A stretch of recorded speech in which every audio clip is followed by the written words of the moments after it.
세계정 세부에 다시 찾아와 주셔서 감사합니다. 저는 전재현입니다. 청취자 여러분, 2025년 11월 동아시아는 이제 되돌릴 수 없는 문턱을 막 넘어섰습니다. 총성도 없고 연기도 없고 버섯구름도 없습니다. 그러나 두 개의 정치적 원자폭탄이 이미 작동되었고 그 버튼을 누른 이는 워싱턴도 아니고 베이징도 아니며 일본의 총리 자리에 앉아있는 정치인 다카이치 사네입니다. 그 두 개의 폭탄은 다카이치가 중국이 대만을 공격하거나 봉쇄할 경우 그것이 일본의 존립을 위협하는 상황이 되며 일본은 집단적 자위권을 행사할 권리가 있다고 밝힌 지 며칠 뒤에 점화되었습니다. 이 말은 새삼스러운 선언이 아니라 2014년 헌법 해석에 이미 담겨 있었고 2022년 안보 문서에서도 재확인된 내용입니다. 그러나 지금 이 시점과 정세는 그 한 문장을 동아시아 한복판으로 날아든 정치적 원자폭탄 두 발로 바꾸어 놓았습니다. 첫 번째 폭탄은 핵에 관한 이른바 삼불 원칙의 변화입니다. 특히 일본 영토에 핵무기를 들이지 않는다는 세 번째 조항이 핵심입니다. 두 번째 폭탄은 미일 유럽 대만 안보연대의 탄생입니다. 다시 말해 아시아 태평양판 소형 나토입니다. 이 두 폭탄은 지금 당장 굉음과 함께 터지지 않을 것입니다. 그러나 그 억지력은 어떤 무기보다 강하고 오래갑니다. 베이징이 불변이라 믿어온 토대와 사고방식 깊숙이 내려꽂힙니다. 일본은 결코 핵무기의 실제 배치를 허용하지 않을 것이라는 믿음, 그리고 일본은 영원히 헌법 제9조에 묶여 경제는 크되 군사적으로는 작고 동아시아에서 주도적 안보 극으로는 부상하지 못할 것이라는 믿음 말입니다. 그 믿음은 다카이치에 의해 지워졌습니다. 그리고 그 금빛 열쇠를 쥐어준 이도 다름 아닌 베이징이었습니다. 스스로 모든 사슬을 풀 열쇠를 건네며 우리가 앞서 말한 두 개의 정치적 핵폭탄을 작동시켰습니다. 왜 이 두 폭탄이 베이징을 악몽으로 몰아넣는지 이해하려면 시간을 거슬러 역사와 전략 환경 그리고 중국의 전랑 외교가 낳은 오류들을 파헤쳐야 합니다. 이것은 일상의 단신이 아니라 정치의 서사시입니다. 작은 디테일 하나가 클라이맥스를 키우는 장르입니다. 함께 따라가 주십시오. 먼저 세계의 안보 문서부터 말하겠습니다. 다카이치는 취임 첫 연설에서 2026년 말 이전에 일본의 새 안보 문서를 개정하겠다고 밝혔습니다. 이 문서들은 2013년에 제정되었는데 그 무렵 두 번째로 총리에 복귀한 아베 신조가 집권하던 때였습니다. 그때 도쿄가 가장 크게 의식한 위협은 거대한 중국 항모 전단이 아니라 다트놀이 하듯 미사일을 쏘아대던 평양이었습니다. 김정은이 집권하자마자 핵과 장거리 미사일을 어떤 대가를 치르더라도 밀어붙였습니다. 그리하여 제2차 세계대전 이후 처음으로 일본은 하늘 위에 걸린 직접적 위협을 체감했습니다. 러시아가 우크라이나에 들이닥치며 스스로 덫의 발목을 잡힌 것과 똑 닮았습니다. 침략을 미화해 특별 군사작전이라 부르는 동안 전차는 진창에 잠기고 진실은 참회 묻혔습니다. 전쟁의 교훈은 단순합니다. 허울 좋은 약속만으로는 생존을 지킬 수 없습니다. 그 상황에서 아베는 국가안보전략, 국가방위전략, 방위력 정비 계획이라는 새 문서를 통과시켰습니다. 이는 새로운 일본의 선언이었습니다. 미국의 핵우산만 펼쳐들고 평화의 소비자로 남는 길에서 벗어나 자신만의 방패를 갖추는 구상이었습니다. 새 문서의 중심에는 집단적 자위권이 있습니다. 헌법 제9조가 그어놓은 선을 다시 그어본 것입니다. 헌법은 무력으로 국제 분쟁을 해결하지 않으며 직접 공격받을 때만 자위한다고 규정했습니다. 그러나 아베는 노련하게 해석을 바꾸었습니다. 동맹이 공격받아 그것이 일본의 존립을 위협한다면 일본은 나서서 지킬 수 있다는 것입니다. 2014년 아베 내각은 집단적 자위권을 공식 적용하며 세 가지 엄격한 족쇄를 달았습니다. 첫째, 동맹에 대한 실제 무력 공격. 둘째, 그 공격이 일본의 존립을 직접 위협. 셋째, 다른 대안이 없고 필요한 자위 조치 가운데 규모가 가장 작은 수단 선택. 멋있어 보이지만 사실상 입에 재갈을 물린 호랑이였습니다. 베이징은 일본을 발톱만 세운 길고양이 정도로 여겼습니다. 이후 몇 해 동안 중국 해경은 센카쿠, 중국에서는 갸오위다오 주변을 공원 산책하듯 돌았고 도쿄는 미온적 성명과 해상보안청의 반쯤의 쫓음으로 대응했습니다. 우크라이나를 향해 재래식 포탄을 비처럼 퍼부으면서도 전선 한 줄 제대로 못 뚫는 러시아군의 허장성세처럼 큰 소리와 실력 사이의 간극만 확인되었습니다. 그러나 2022년 두 사건이 바람을 뒤집었습니다. 러시아의 우크라이나 침공은 평화가 영원하지 않음을 일깨웠고 종이에 적힌 안보 약속이 하룻밤 사이에 찢길 수 있음을 보여주었습니다. 같은 해 낸시 펠로시가 타이베이에 착륙하며 사상 최대 규모의 대만 포위 훈련을 촉발했습니다. 그때부터 중국의 군용기와 군함이 대만 주변을 선회하는 것이 상례가 되었고 이 베이징의 해양 세력은 일본의 센카쿠 인근에서도 노골적으로 모습을 드러냈습니다. 이 충격은 일본을 깨웠고 새 문서는 이례적인 속도로 개정되었습니다. 핵심 변화는 다음과 같습니다. 일본은 방역 능력을 보유한다고 선언했고 1600km 사거리에 토마호크를 도입했으며 사이버전 역량을 강화했습니다. 국방비는 국내 총생산 대비 2%로 끌어올렸고 대만 해협의 평화와 안정이 일본 안보에 직접 영향을 미친다고 명시했습니다. 우크라이나 포격으로 국제법과 신뢰를 스스로 박살낸 러시아의 장면을 매일 보던 일본에게 책상 위에 이상론은 더는 면죄부가 아니었습니다. 사실 새 문서 개정 약 1년 전 아베는 대만이 곧 일본이라고 명확히 말했습니다. 2021년 12월의 발언입니다. 일본에서 대만, 필리핀으로 이어지는 제1도련은 느슨한 고리가 아니라 하나의 강철 장벽이어야 하며 일본이 그 이음새를 용접하는 사람이어야 한다는 인식이었습니다. 이제 다카이치는 그 정책을 이또에 더 직설적으로 대만 안보를 일본 안보와 결박했습니다. 비상사태가 오면 일본은 자위대를 투입할 수 있습니다.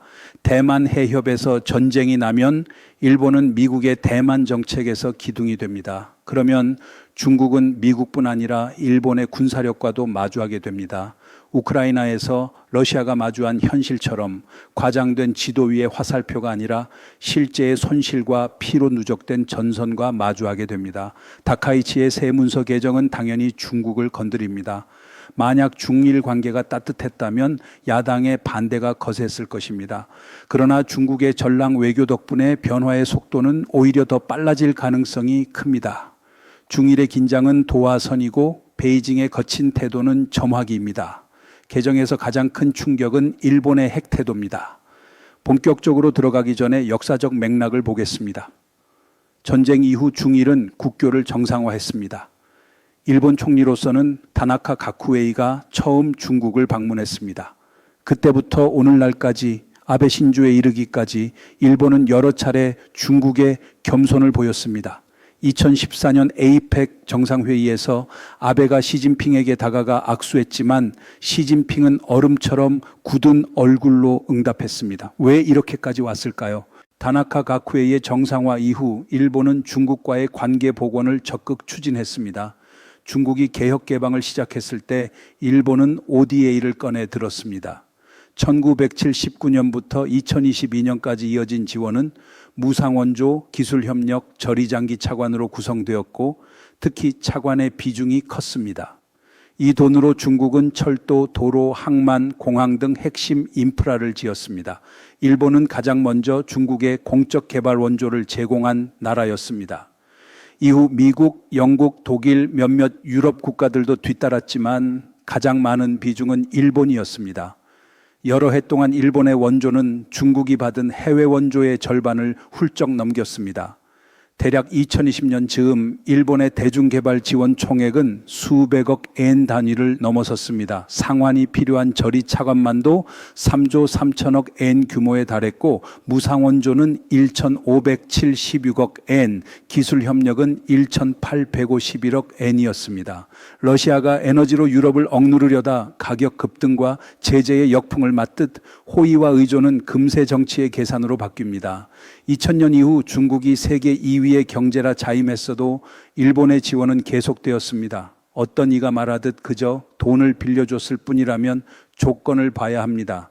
상환 기간은 30년에서 40년, 금리는 연 0.75에서 2.2%. 당시 중국의 은행 예금 금리는 연 7.7%였습니다. 다시 말해 지원금을 받아 재대출만 해도 이익이 남는 조건이었습니다. 베이징 수도 국제공항, 상하이 푸둥 국제공항, 광저우 바이윈 국제공항, 창장 제2대교, 베이징 친황다오선, 칭다오 항만, 우한 제철, 바오산 제철 같은 굵직한 인프라에 일본의 저리자금이 스며 있었습니다. 그럼에도 중국 매체는 일본이 사과하지 않았다고 반복했습니다. 일본 정부는 과거 전쟁을 보완하기 위해 여러 방식을 동원했습니다. 역사는 거울이지 채권 장부가 아닙니다. 미국이 매년 진주만에 대해 일본에게 사과를 요구합니까? 일본이 매년 히로시마와 나가사키에 대해 미국에게 사과를 요구합니까? 오늘 일본과 미국이 동맹이 되었는데도 중국은 과거의 원한장을 외교의 무기로 끊임없이 펼쳐듭니다. 우크라이나의 폐허 위에서조차 스스로의 침략을 합리화하는 러시아의 선전전과 닮았습니다. 역사 앞에서 필요한 것은 확성기가 아니라 책임감입니다. 그 원하는 일본이 대만과 어깨를 맞대겠다는 입장을 보이자 더 타올랐습니다.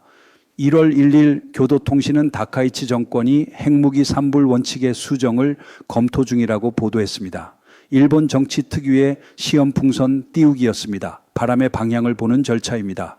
결과는 분명했습니다. 히로시마나 나가사키에서의 거센 반발 대신 다카이치의 지지율이 69%로 치솟아 사상 최고치를 찍었습니다. 다카이치는 여기서 멈추지 않고 미일 유럽대만의 집단안보 메커니즘을 촉구했습니다. 아시아판 소형 나토입니다. 그러면 대만은 집단안보 체계 안으로 들어오고 베이징이 내부 문제라 부르던 사안은 제1도련 전체의 공동 현안이 됩니다. 일본은 그 체계에 기관차 구실을 합니다. 두 개의 정치 폭탄이 이렇게 신속하게 투하되었습니다. 베이징이 으르렁대고 있지만 이미 늦었습니다. 일본 여론은 다카이치 쪽으로 기울었고 세계는 도쿄를 다른 눈으로 보기 시작했습니다. 강해졌고 무시할 수 없는 목소리입니다. 우크라이나 전장에서 허상으로 포장한 강대국의 민낯이 벗겨졌듯 동아시아에서도 허세와 실력의 간극이 적나라해지고 있습니다. 이제 첫 번째 폭탄을 깊이 보겠습니다. 이것은 단지 정책의 변화를 넘어 전후 일본의 정신을 건드립니다. 핵 삼불 원칙은 1967년 사토 에이사쿠 총리 시절에 탄생했습니다. 생산하지 않고 보유하지 않고 반입하지 않는다는 약속입니다. 앞에 두 가지는 미국의 해구산이 있는 한 큰 문제가 아니었습니다. 세 번째가 문제였습니다. 미국의 핵무기를 일본 땅에 잠시도 들이지 못하게 한 단단한 수갑이었습니다. 모수는 50여 년 넘게 지속되었습니다. 미국은 핵으로 일본을 지키지만 일본 영토에 핵무기를 둘 수는 없었습니다. 미국 함정의 W7696 탄두는 통과만 허용되고 F-35의 B-7B는 오키나와에서 이륙할 수 없습니다. 대만 해협에 비상이 걸리면 미일은 매우 중요한 배 한 장을 잃게 됩니다. 아베 신조는 이 빈틈을 2022년에 지적했습니다. 나토식 핵공유를 배워야 한다는 제안입니다.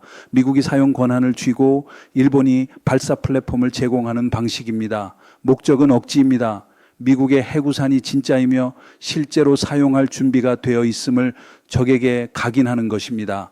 우크라이나가 핵을 포기한 뒤 우산을 잃었다는 교훈도 암시했습니다. 그 제안은 그때 여론의 반발에 부딪혔습니다. 일본의 전후 정신을 배반한다는 비판이었습니다. 시간이 무르익지 않았던 것입니다. 이번에 다카이치는 같은 제안을 내놓았고 여론은 지지로 응답했습니다. 왜일까요? 베이징 때문입니다. 베이징은 평화의 정신을 위험한 환상으로 바꾸었습니다. 센카쿠 주변에서의 집요한 회전, 일본을 향한 막말과 협박, 중국발 관광의 손쉬운 조이기. 일본인들은 묻기 시작했습니다. 바로 문 앞에서 위협이 문을 두드리는데 어떻게 평화를 지킬 것인가? 베이징이 고삐를 죄는 그 틈에 다카이치는 바람을 탔습니다. 중국이 가장 두려워할 것은 미국의 12번째 항모가 아니라 일본인이 고개를 끄덕이는 날입니다. 좋다, 핵무기를 들여오자. 베이징 스스로 그 날을 앞당기고 있습니다. 우크라이나를 침공하며 스스로 제재와 고립을 불러온 러시아처럼 스스로 만든 파도가 자신을 덮칩니다. 이제 두 번째 폭탄입니다. 일본 헌법 제9조는 전쟁으로 분쟁을 해결하는 권리를 버렸습니다. 이 조항은 대만 해협에서 총성이 울릴 때 도쿄의 출병을 어렵게 해온 장애물이었습니다. 2014년 일본 정부는 집단적 자위권이라는 도구로 재구조를 다시 해석했습니다. 유엔 헌장 저11조가 보장하는 개인 및 집단의 자위권에 기초한 것입니다. 그러나 그 해석에도 족쇄가 달렸습니다. 상황이 일본의 존립과 독립을 위협할 정도로 중대해야 하고 다른 방법이 없을 때만, 그리고 필요한 조치 가운데 규모가 가장 작은 수단을 택해야 한다는 것입니다. 그래서 자위대의 전개는 매우 제한적이었습니다. 베이징이 큰 소리 칠 수 있었던 근거입니다. 중국도 끝까지 가지 못합니다. 미일 안보 조약을 작동시키는 순간 감당할 비용이 기하급수적으로 늘어납니다. 그렇다면 일본은 영원히 묶여 있어야 할까요? 다카이치의 새 문서 개정은 표면적으로 집단적 자위권의 적용 범위를 넓히는 것이지만 본질은 억지력의 비약적 상승입니다. 더 큰 병력, 더 앞선 잠수함, 더 먼 사거리의 미사일, 그리고 비상 상황에 선제적으로 대응할 수 있는 체계. 그러나 자위대만으로는 충분치 않습니다. 연대가 필요합니다. 그래서 첫 번째 폭탄과 함께 두 번째 폭탄이 날아듭니다.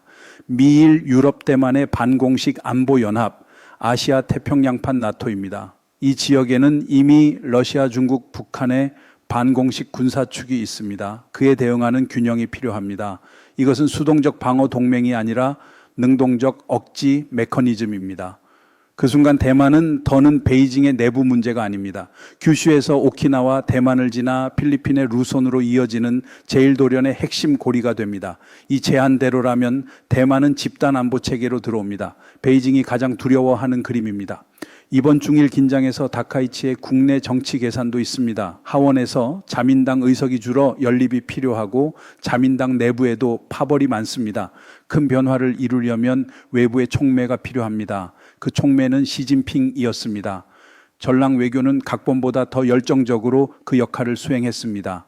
중국 외교부가 목소리를 높일 때마다, 중국 해경이 센카쿠에 다가설 때마다 다카이치의 지지율은 몇 점씩 더해졌습니다. 우크라이나 전선에서 러시아가 쏟아낸 허세가 서방의 연대를 결집시켰듯 과잉의 위협은 상대의 결속을 부릅니다. 정리하겠습니다. 두 개의 정치폭탄이 작동하면 일본은 경제는 크되 군사는 작은 나라에서 동아시아의 실질적 안보 극으로 전환을 마칩니다. 미국과 함께 이 지역 누구에게든 핵 억지를 가할 수 있는 능력을 갖춘다는 뜻입니다. 이 역사적 변화를 책임져야 할 이는 워싱턴도 타이베이도 아닙니다. 바로 베이징입니다. 일본이 스스로 2945년 이후 두르고 살던 모든 사슬을 끊을 명분을 베이징이 완벽하게 제공했습니다. 우크라이나에서 러시아가 배운, 그리고 아직도 부정하려 드는 교훈처럼 힘은 책임과 균형 위에서만 오래갑니다. 확성기는 전차를 움직이지 못합니다. 역사는 종종 아이러니합니다. 가장 크게 외치는 자가 오히려 상대를 가장 빨리 강하게 만듭니다. 2025년 11월 베이징은 정확히 그 일을 했습니다. 동아시아는 영원히 달라질 것입니다. 두 개의 정치적 원자폭탄은 소리도 없이 떨어졌고 버섯구름도 피지 않았습니다.